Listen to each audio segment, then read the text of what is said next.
કેમ મારો છે કે ઊભો કરવા ના જા મન હે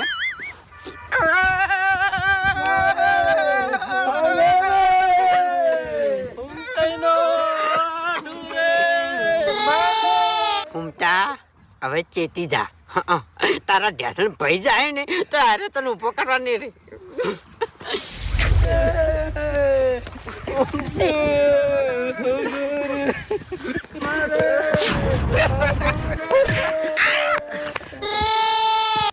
પીટે જમ મને ઊભો કરવો તો ચાઈ મારો હાથ પીલીને ચાઈ નહીં પડવો